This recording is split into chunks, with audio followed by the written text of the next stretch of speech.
Hola, ¿qué tal? Buenos días, buenas tardes, buenas noches, dependiendo del horario en que te encuentres revisando esta clase número 4 de didáctica general. Estuvimos revisando conceptos, pedagogía, conceptos de didáctica, conceptos referentes a la situación que hemos visto referente a enseñanza y aprendizaje. De igual manera estuvimos viendo un proceso de etapas de autores que íbamos trabajando a lo largo de la pedagogía. Ahora vamos a ver una etapa importantísima y de gran enfoque pedagógico, la etapa histórica llamada modernidad. En la modernidad fue un proceso de 1800 a 1900 en el cual, como primera instancia, hubo cambios en diversos países de un gobierno coronado por iglesia a pasar un gobierno federalista o un gobierno democrático. De manera histórica existieron las situaciones de las revoluciones francesas, de la independencia de Estados Unidos, de la situación europea, y todo eso dio diferentes cambios. En esos cambios, uno de los más relevantes es el proceso educativo. Después de un proceso educativo tradicionalista, en el cual vimos cómo empezó a desarrollar Comenius toda la didáctica, pues ahora vamos a entrar a este proceso de en este proceso modernista, ¿vale? A particularidad encontramos la época modernista también hasta adentrados a 1950, antes de 1950, y encontramos ahí dos factores importantes, la Primera y la Segunda Guerra Mundial, y sobre todo la crisis económica de los 30 a nivel mundial. Bueno, ello despertó un gran interés por cuestiones tecnológicos, por cuestiones industriales y por cuestiones de humanidad, porque después de tener devastaciones a nivel mundiales, se empezó a referirse a la educación como un esquema diferente a la situación, como se tenía como una burbuja aislada. Ahora, en esta época, vamos a tener procesos más didácticos, más estructurales, que van a adentrar en esta situación. Pues bueno, en la parte educativa, la colaboración del maestro y del alumno, pues tuvo que hacer más empática, tuvo que hacer más humanista y menciona que por carencias, necesidades o reconstrucciones nacionales en diferentes países, pues tuvo que hacer un aula libre. Esa aula empezó a desarrollar facultades, empezó a desarrollar aprendizaje espontáneo, empezó a tener nuevas ideas para cómo invertir en la enseñanza, ya que recordemos que en los años eclesiásticos o en los años feudales tenemos a la educación como un proceso cerrado, un proceso llamado burbuja educativa en el cual solamente era una memorización, una repetición y lo corrompe Comenius, lo corrompe en diferentes autores más. Bueno, pues en esta parte de la historia de la modernidad, el aula se cambia de escenario. El aula ya es un campo abierto y el aula empieza a diversificar diferentes cosas para que pueda aplicarlas en ese contexto abierto. Por ello, la escuela va a tener ese cambio estructural de lo que conocíamos como un salón, de lo que conocíamos como algo cerrado.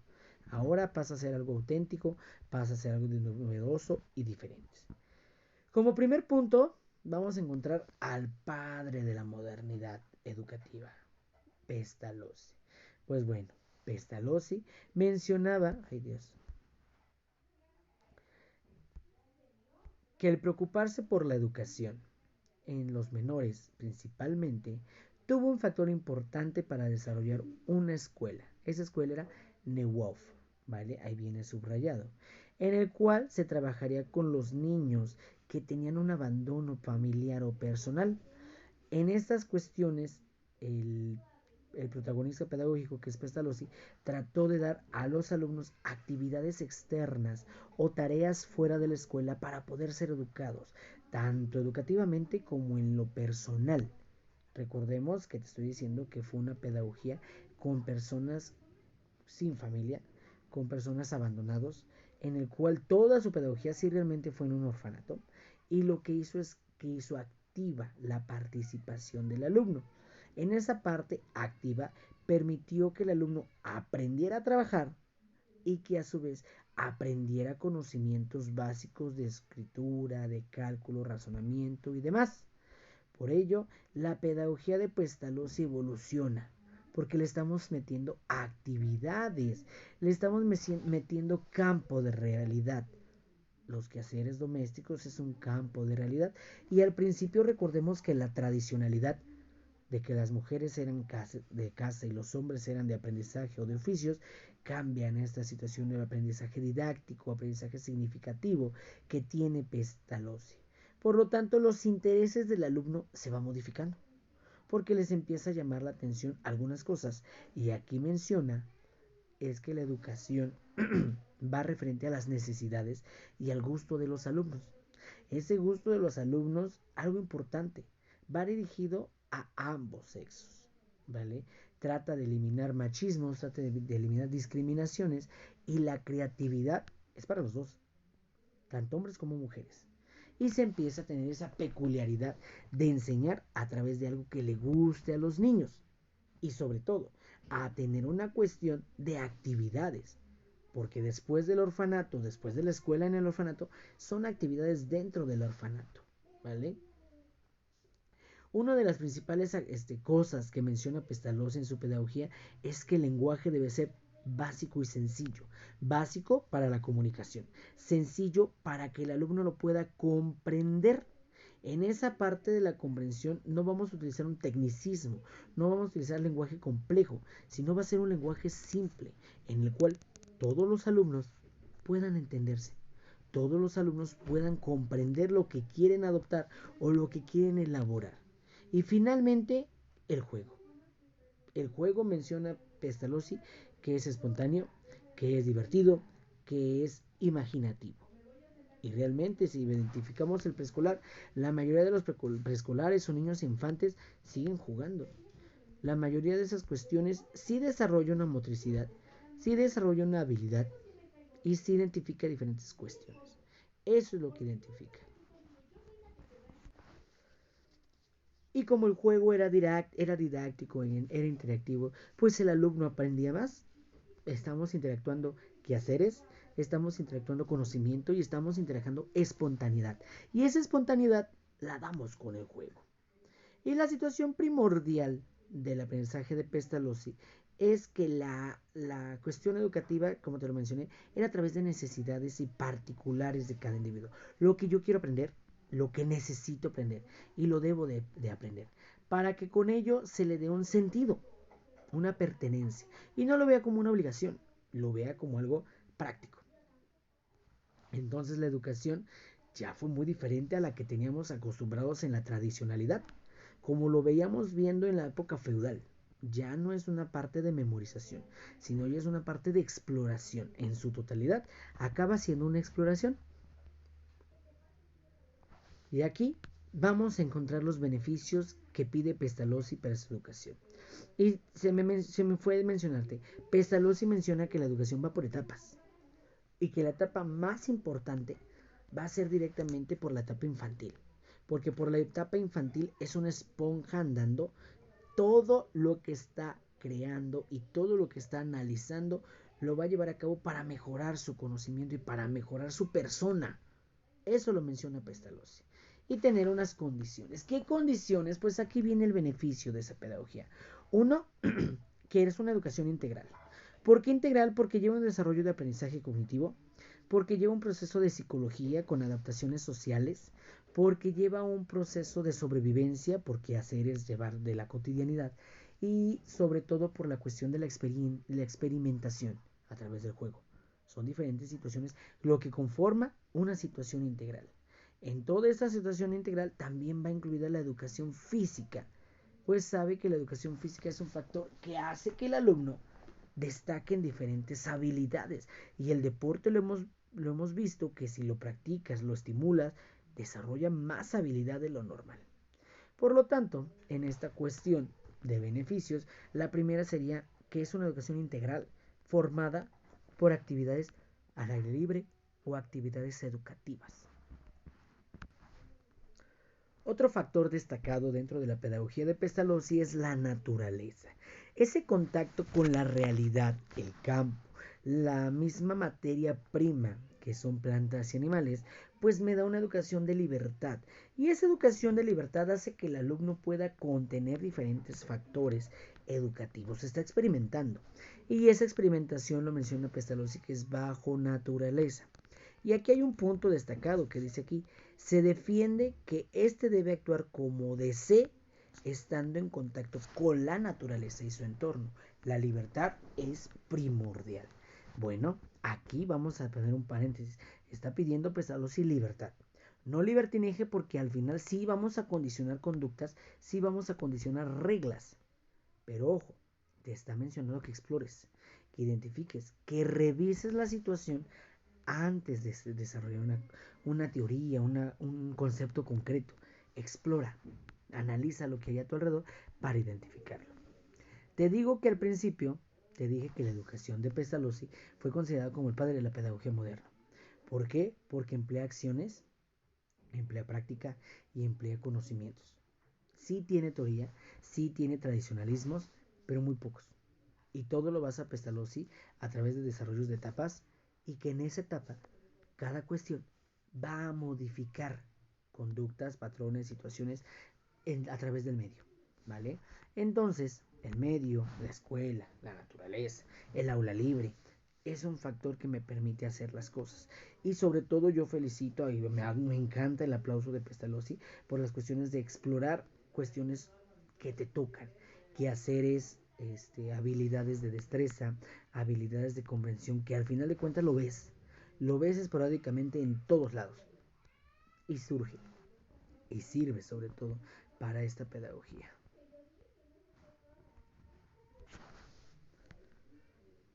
Otro segundo autor que vamos a retomar va a ser Celestin Freinet. Ojo, Freinet, no Freiret. Son diferentes autores. Celestin Freinet es un constante pedagogo tradicionalista. Vamos a ser diferente. Pero el punto radical es la forma en cómo impartir la educación. La práctica establecida en su tradicionalidad es algo importantísimo para Freinet.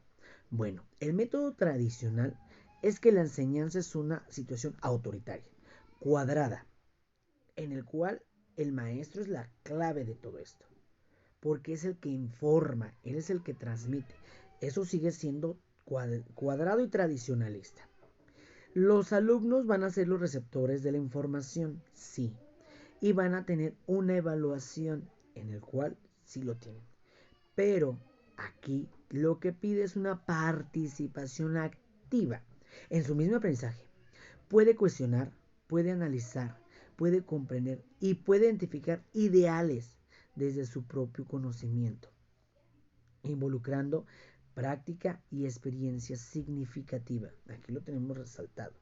Entonces, Freinet promueve la idea de que la escuela sí puede ser tradicionalista, pero debe de haber un intercambio de ideas.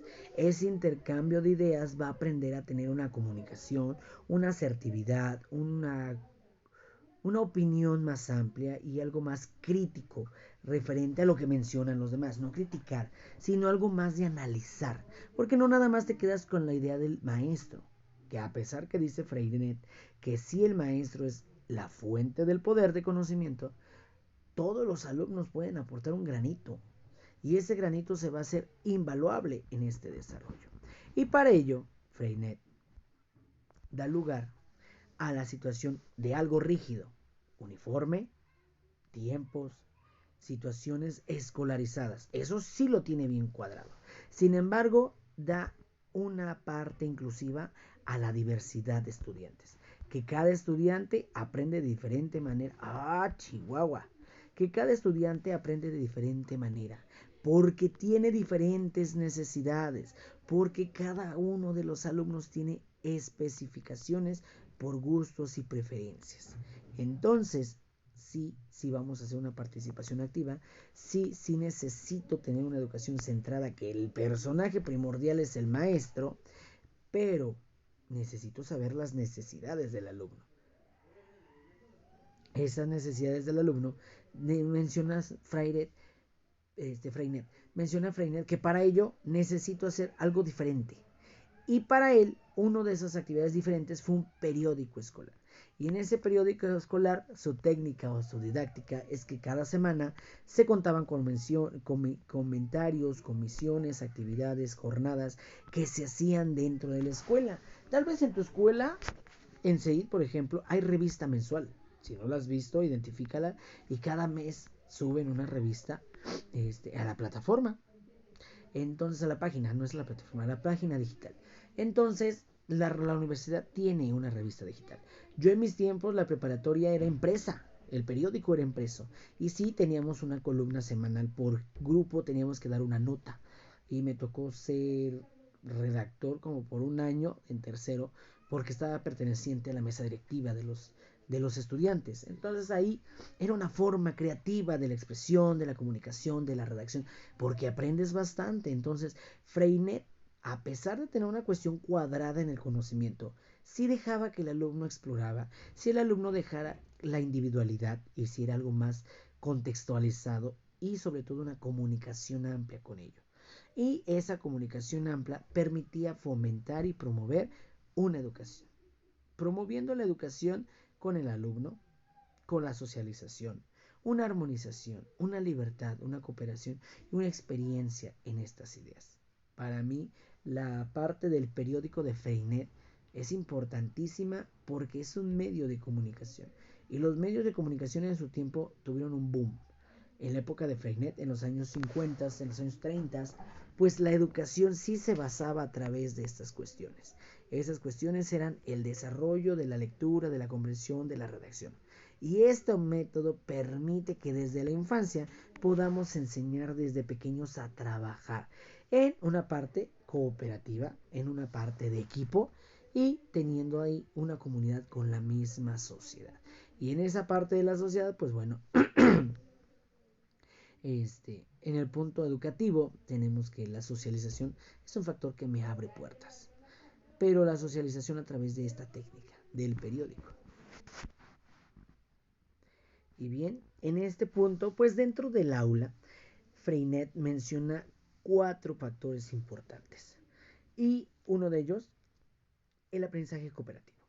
Este aprendizaje cooperativo permite poner en práctica la educación, uno, independiente del alumno, porque es la exploración propia del mismo conocimiento, y dos, la situación de socializar con los alumnos y trabajar en equipo y hacer que todos lleguemos a una meta y que todos tengamos una necesidad educativa de sacar adelante el trabajo, el proyecto, el tema.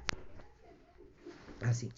Entonces, ese primer punto, el trabajo cooperativo, es de suma importancia dentro del salón de clases.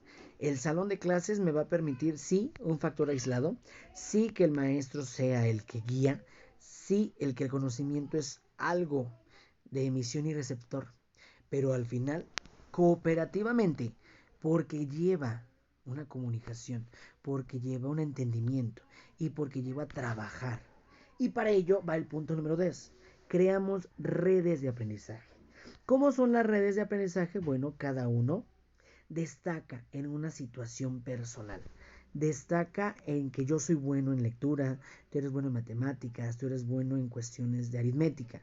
Bueno, cada uno tiene su condición, pero el que yo te enseñe y tú me enseñes va a crear un punto de comunicación y eso le vamos a llamar redes sociables, redes de aprendizaje, perdón. Y todo ello se interactúa con los profesores, con los maestros, con los alumnos, con los compañeros, para permitir esa inspiración de la práctica entre lo que yo tengo y lo que tú tienes y poder avanzar en la meta educativa que vamos a crear. Y por ejemplo, aquí dice, identificar trabajos de enseñanza centrados en el estudiante. Lo bueno que haces de trabajo, lo que resaltas, lo que interactúas, lo que desarrollas, lo puedo enseñar yo también, porque yo destaco en esa parte. Y eso es una red de aprendizaje. Tercer punto, el plan de trabajo. Bueno, en el alumnado se deben comprometer y realizar diferentes cosas a un mediano o corto plazo. Con ello, eso es un plan de trabajo. Identificar cómo lo vamos a desarrollar, en qué acción, con qué medios, cómo va a ser la forma de trabajo y qué es lo que queremos lograr. Eso es un plan de trabajo que pide Freinet para nuestra participación dentro del aula. Porque el profesor, como menciona, es el guía y el que orienta las citaciones, ¿vale? Pero el plan de trabajo debe estar estructurado por todos los alumnos para poder destacar las cuestiones. Y la última, hacer asambleas semanales, dice Freinet, o quincenales.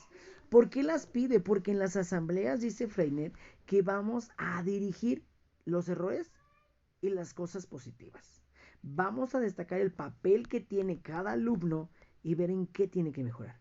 Cuáles son las condiciones que tiene que reestructurar o cuáles son las condiciones que están favoreciendo en mi plan de trabajo, en mi red de comunicación y en mi trabajo cooperativo.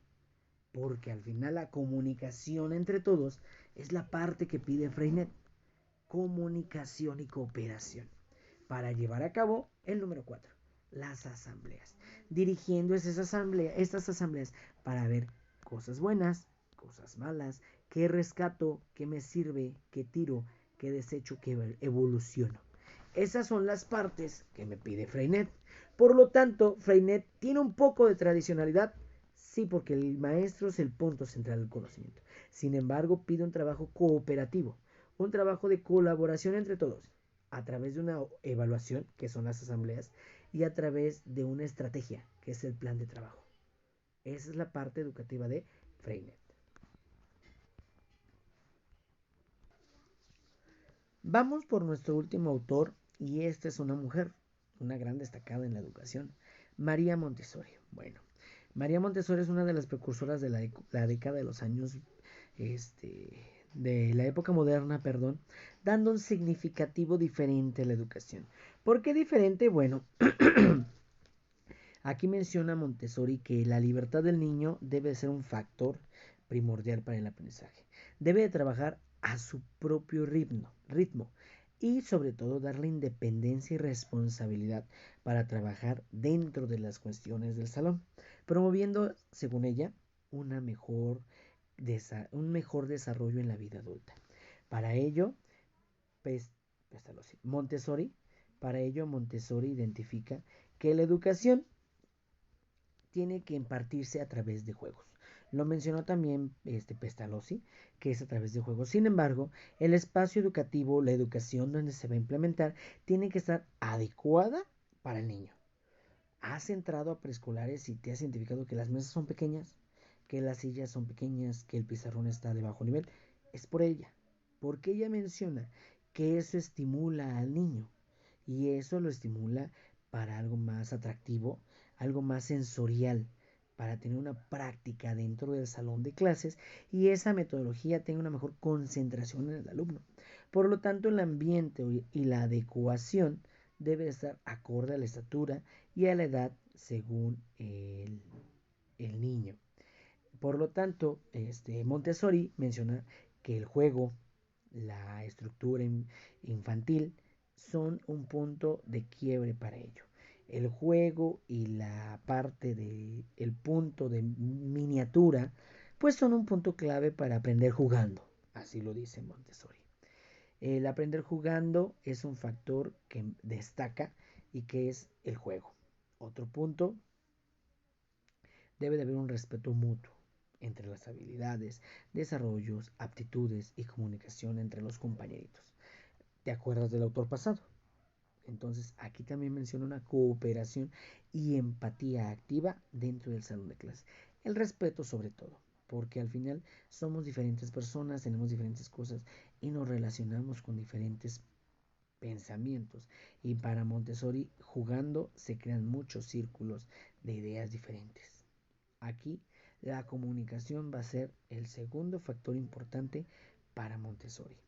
El tercer punto es que hay que aplicar la educación creativa, didáctica, de juego, de estructura, no solamente en el salón de clases, sino en el mismo hogar, porque va acorde a las necesidades, va acorde a las condiciones. No podemos dejar de ser papás y maestros, que todo es en miniatura por ciertas cuestiones. Pero Montessori lo menciona que los alumnos deben de participar en esa toma de decisiones o en esas responsabilidades dentro del hogar, jugando, interactuando y con la estructura correcta para hacer una situación más diferente. Y por ello menciona que entonces los papás también nos van a ayudar para la independencia del niño y para la autonomía dentro de la casa. Pues dentro de la casa también hay que especificarles actividades que sirvan para el desarrollo de nuestro hogar. Preparar la mesa, lavar trastes, acomodar objetos, que despierten curiosidades y un pensamiento crítico para el mismo alumno. No están tan perdidos los tres, porque los tres reestructuran la educación. Los tres piden que trabajen de manera cooperativa. Los tres piden un aprendizaje significativo. Lo que cambia es que se le mete didáctica a esta forma de enseñar. Montessori la didáctica es jugando y a través de una miniatura de su situación, objetos a su alcance. Freinet pide trabajo cooperativo y sobre todo comunicación. Y la parte de Pestalozzi habla de la exploración. Y esa exploración igual a través de quehaceres domésticos. Cada uno habla de su parte, cada uno tiene actores diferentes dentro del salón de clases. Lo único que queda es repartir ideas creativas dentro del salón de clases para hacer una didáctica. Su didáctica fue buena y en algunos lugares hasta el momento se imparten y hasta el momento se enfocan en eso, porque se han visto que aprenden jugando, sí se ha visto que se aprende a través de una comunicación, sí se aprende a través de una experiencia, pero sobre todo comprometerse con la parte didáctica del conocimiento. Y es así como acabamos y la tarea que te dejo de esta clase es hacer un cuadro comparativo de los tres. Fácil y sencillo. Ya está subido en plataforma y estaremos revisando la próxima clase que tienes examen y ya tienes tus videos, ¿vale? Dudas, cuestiones y demás, estoy a tus órdenes en lo personal. Nos vemos en la próxima clase y hasta la próxima.